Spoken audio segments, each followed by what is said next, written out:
लोग पढ़ेंगे कैलेंडर। 100 साल का कैलेंडर बनाएंगे 5 मिनट के अंदर। तो ध्यान से इस वीडियो को पूरा देखिए और 100 साल का कैलेंडर बनाना सीखिए। तो कैलेंडर में आपको याद रखेंगे कि कैलेंडर में 2 वर्ष होते हैं। पहला एक साधारण वर्ष होता है, दूसरा लीप वर्ष होता है।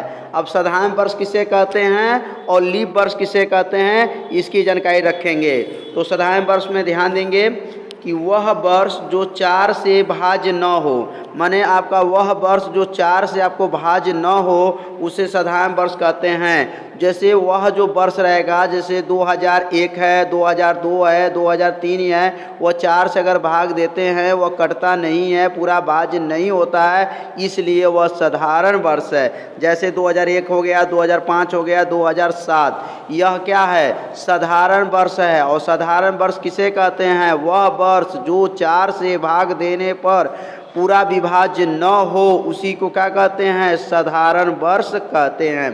तो साधारण वर्ष में याद रखेंगे महत्वपूर्ण बातें। साधारण वर्ष में 365 दिन होता है, याद रखिएगा। साधारण वर्ष में कितने दिन होते हैं, तो 365 दिन होते हैं। साधारण वर्ष में 52 सप्ताह और 1 दिन होता है। और साधारण वर्ष में कितने सप्ताह होते हैं, तो 52 सप्ताह और 1 दिन होते हैं। साधारण वर्ष में 1 विषम दिन होता है। 1 विषम जो देख रहे हैं, जो 1 दिन है ना, यहाँ 52 सप्ताह 1 दिन जो है वही 1 दिन जो है विषम दिन माना जाता है। साधारण वर्ष में कितने विषम दिन होते हैं, तो साधारण वर्ष में 1 विषम दिन होते हैं।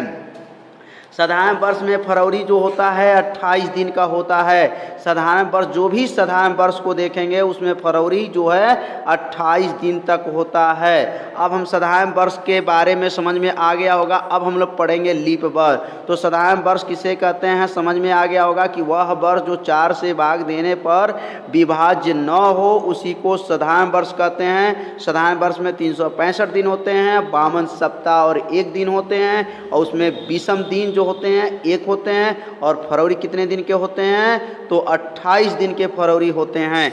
अब लीप वर्ष के बारे में जानकारी रखेंगे।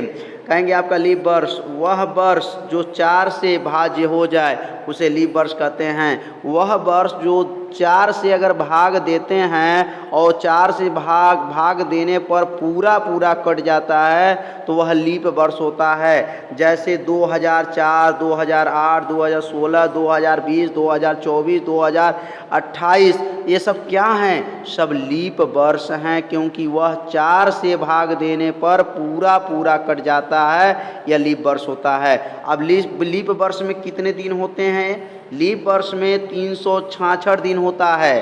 साधारण वर्ष में 365 दिन और लीप वर्ष में 366 दिन होता है। लीप वर्ष में 52 सप्ताह 2 दिन होता है। लीप वर्ष में कितने, 52 सप्ताह 2 दिन होता है। लीप वर्ष में 2 विषम दिन होते हैं। साधारण वर्ष में विषम दिन 1 दिन होते हैं और लीप वर्ष में विषम दिन 2 दिन होते हैं। लीप वर्ष में फरवरी 29 दिन का होता है। जितने भी लीप वर्ष, कोई भी लीप वर्ष अगर देखते हैं उसमें फरवरी जो होता है 29 दिन तक होता है। और साधारण वर्ष में फरवरी कितने दिन तक होता है, 28 दिन तक होता है। तो समझ में आ गया होगा कि लीप वर्ष क्या है और साधारण वर्ष क्या है। अब हम लोग चलते हैं 100 साल के कैलेंडर बनाने के नियम जानकारी रखेंगे और उसके बाद से कैलेंडर बनाना भी सीखेंगे। तो आगे वीडियो को पूरा देखें। अब यहाँ पर हम लोग 100 साल के कैलेंडर बनाने का नियम, 100 साल के कैलेंडर बनाने का नियम जो लिखा गया है इसे अपने कॉपी में नोट कर लीजिएगा। अब साधारण वर्ष का कोड, जो साधारण वर्ष का कोड क्या होता है, इस कोड को नोट करेंगे।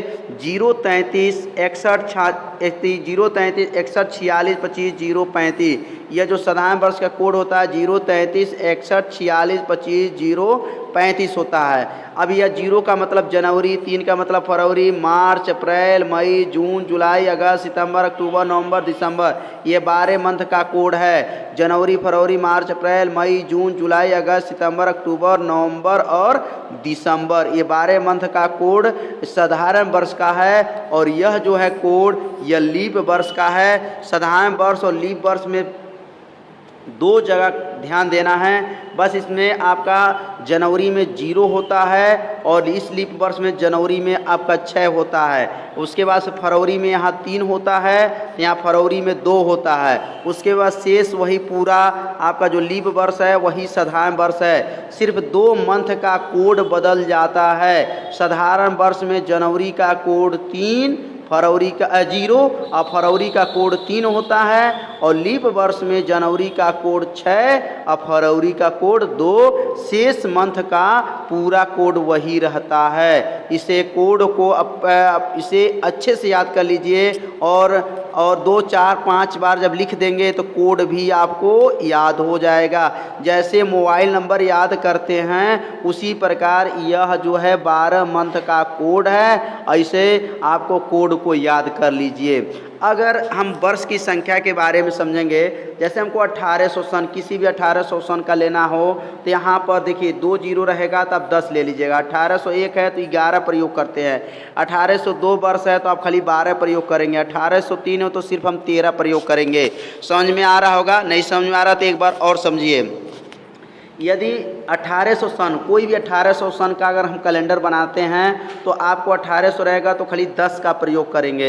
1801 रहेगा तो सिर्फ 11 का प्रयोग करेंगे। 1802 है तो 12 का प्रयोग करेंगे। 1803 है तो खाली 13 का प्रयोग करेंगे। 1850 है तो 50 का प्रयोग करेंगे। 1851 है तो 51 का प्रयोग करेंगे। 1852 है तो 52 का प्रयोग करेंगे।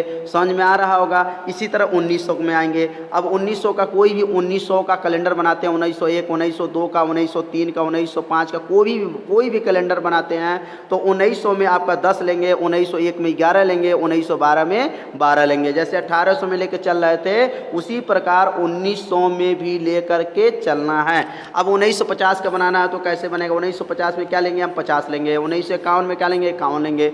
1952 में क्या लेंगे? 52 लेंगे। अब 2000 आ जाएंगे तो 2000 में जब आएंगे तो हम 100 लेंगे। अब 2001 में 101 लेंगे।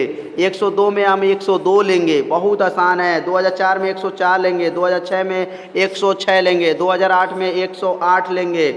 अब यहाँ पे 108 लेंगे। 2012 में तो क्या लेंगे? 112। 2014 में 114 लेंगे। 2016 में 116 सन का प्रयोग किया जाएगा। अब जिस सन का 2024 है तो 124 लेंगे। 2050 है तो 150 का प्रयोग करेंगे। अब समझ में आ गया होगा। 1800 में किसका प्रयोग करेंगे? तो 10 का प्रयोग करेंगे। 1801 में किसका प्रयोग करेंगे? तो 11 का प्रयोग करेंगे। बस एक बार इसको देख लेंगे आपको समझ में आ जाएगा। अब हम लोग कैलेंडर बनाना चालू करते हैं। अब यहाँ पर एक सूत्र को याद रख लीजिए। अब ये जो सूत्र है लिखा गया, सूत्र में दिन की आपका संख्या कैसे निकालेंगे? इस दिन को संख्या निकालने का सूत्र क्या है? वर्ष की संख्या का चौथाई करेंगे, प्लस तारीख लिखेंगे और प्लस कोड लिखेंगे। पहला हम क्या लिखेंगे कि वर्ष की संख्या लिखेंगे, वर्ष की संख्या की चौथाई करेंगे और जो तारीख निकालना है उस तारीख लिखेंगे। और कोड का मतलब जिस मंथ का कोड, जैसे जनवरी है, फरवरी है, मार्च, जिस मंथ का हमको निकालना रह गया वहाँ पे कोड का मान भर देंगे और यहाँ 7 से भाग कर देंगे। 7 से भाग देने पर जितना शेषफल आ जाएगा, यदि शेषफल 0 आ जाता है, यदि शेषफल 0 आएगा तो समझ जाइए रविवार है। 1 शेषफल आएगा तो सोमवार है। 2 आएगा तो मंगलवार है। 3 आएगा तो बुधवार है। 4 आएगा तो बृहस्पतिवार है। 5 आएगा तो शुक्रवार है। 6 आ जाएगा तो शनिवार है। 7 से भाग देने पर जब शेषफल आएगा वह आपको दिनों की संख्या बता देगा।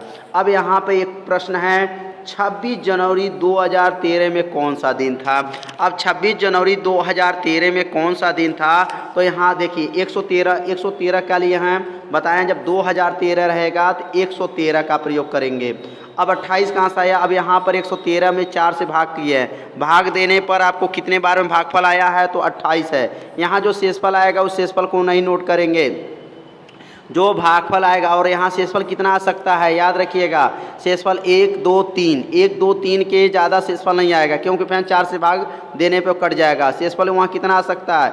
1 आ सकता है, 2 आ सकता है और 3 आ सकता है। और यहाँ शेषफल जो दिया गया आपका आया 28, तो वो भाग देने पर 28 आया है तो वो 28 यहाँ लिख देंगे। और 26 तारीख, जो 26 जनवरी देख रहे हैं 26 तारीख हो गया। और ये 0 क्या है? जनवरी का कोड। ये लीप वर्ष है कि साधारण वर्ष है, तो इसको भी चेक करना है।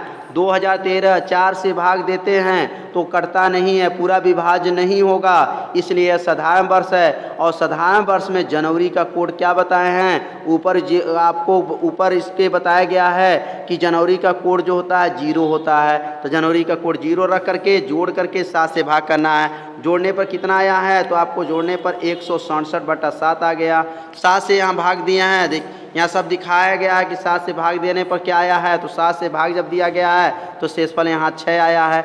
जब शेषफल 6 आया है तो हमारा शेषफल 6 है तो कौन सा दिन होगा, तो शनिवार हो जाएगा, क्योंकि 6वां दिन हमारा क्या होगा, तो शनिवार होगा। यहाँ शेषफल बता दिया गया कौन कौन शेषफल के दिन आएंगे। 0 आएगा तो रविवार, 1 है तो सोमवार आएगा, 2 आएगा तो मंगलवार, 3 है तो बुधवार, 4 है तो बृहस्पतिवार, 5 है तो शुक्रवार, 6 आएगा तो शनिवार। बहुत आसान है, बस ये ध्यान देना पड़ेगा। चलिए इस जो प्रश्न को एक बार रिवीजन करते हैं। 26 जनवरी 2013 में कौन सा दिन था, तो 2013 जो देख रहे हैं वहाँ पे लिखेंगे 113।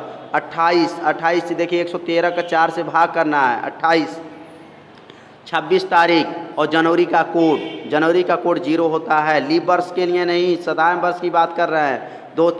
चारों को जब जोड़ेंगे तो आपको आएगा 167, और 167 में कितने से भाग करना है, 7 से भाग करेंगे। 7 से भाग करने पर शेषफल कितना आया, 6, तो 6वां दिन कौन सा होगा, शनिवार दिन होगा। इसी प्रकार अगला प्रश्न जब देखेंगे समझ में आ जाएगा। अब 26 जनवरी 1947 में कौन सा दिन था, 26 जनवरी जो 1947 में कौन सा दिन है, तो इसी प्रकार आप लोग 26 जनवरी 2050 में कौन सा दिन होगा, आप लोग जरूर इसको हल करके आप लोग कमेंट कीजिएगा। तो यह 26 जनवरी 1950 में कौन सा दिन था, तो 26 जनवरी बोला गया, तो और 1947 खाली 47 प्रयोग करेंगे।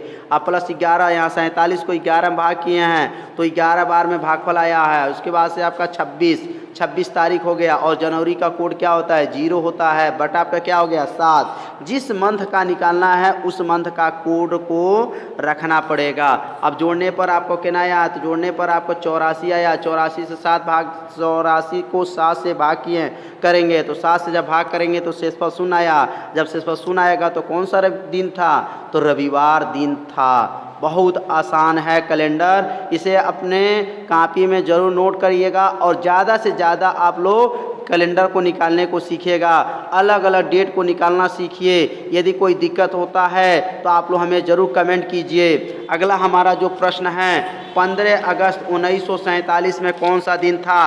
अब यहाँ 15 अगस्त आ गया, तो 15 अगस्त को 1947 में कौन सा दिन था, तो 1947 में खाली 47 का प्रयोग करेंगे। 4 से भाग करें 47 में तो 11 बार में जाएगा, और 15 तारीख हो गया। और 2 जो है अगस्त मंथ का कोड है, और अगस्त मंथ का कोड को रखने के बाद इसको चारों को जोड़े हैं तो 75 आया। 75 से 7 से भाग किए, शेषफल कितना आया, तो 5 आया। शेषफल 5 आया, तो शेषफल 5 आया तो कौन सा दिन होगा, तो आपको शुक्रवार दिन था। आपको याद रखिएगा 15 अगस्त 1947 में कौन सा दिन था, तो शुक्रवार दिन था। अब 1 जनवरी 2020 में कौन सा दिन है, जो 1 जनवरी 2020 आ रहा है इसमें कौन सा दिन होगा, तो आप लोग 1 जनवरी आपको पूछ रहा है तो 120 प्रयोग करेंगे, क्योंकि जब 2020 रहेगा तो 120 का प्रयोग करते हैं।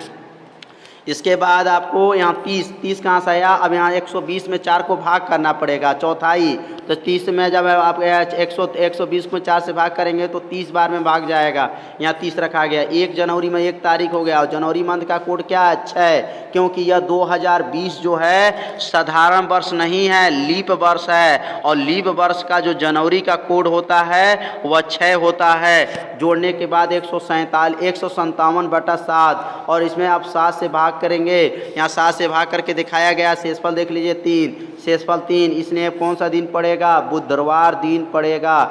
1 जनवरी 2020 में कौन सा दिन है, तो 1 जनवरी 2020 में आपका कौन सा दिन हैगा, तो आपको बुधवार दिन होगा। आप जांच भी कर सकते हैं, कैलेंडर को लेकर के जांच भी कर सकते हैं कि 1 जनवरी 2020 में कौन सा दिन है। और इसी प्रकार अलग अलग अपना अपना जन्म तिथि को भी डेट के माध्यम से दिन निकाल सकते हैं। किस दिन मेरा जन्म हुआ था। अगला हमारा एक प्रश्न और है और इस प्रश्न को आप लोग हल करके कमेंट में जवाब देना है कि 1 जनवरी 2050 में कौन सा दिन है। तो 1 जुलाई 2050 में कौन सा दिन है, इस प्रश्न को आप लोग उत्तर कमेंट में ज़रूर दीजिए, जिससे हमको लगे कि आपको कैलेंडर समझ में आ गया है। यदि आपको कैलेंडर समझ में नहीं आया होगा तो ज़रूर आप लोग कमेंट कीजिएगा और मेरे वीडियो को सब्सक्राइब और लाइक ज़रूर करें, जिससे आने वाले वीडियो आपको पास तुरंत प्राप्त हो जाए। चैनल को सब्सक्राइब जरूर कीजिएगा यदि आप नए होंगे तो, जिससे आपको नया वीडियो आपके पास तुरंत पहुंच जाए। आज इतना ही। आज सिर्फ हम लोग कैलेंडर बनाना सीखे हैं। अगला वीडियो हमारा जो बनेगा वह घड़ी के संबंधी बनेगा। उस वीडियो को भी आप लोग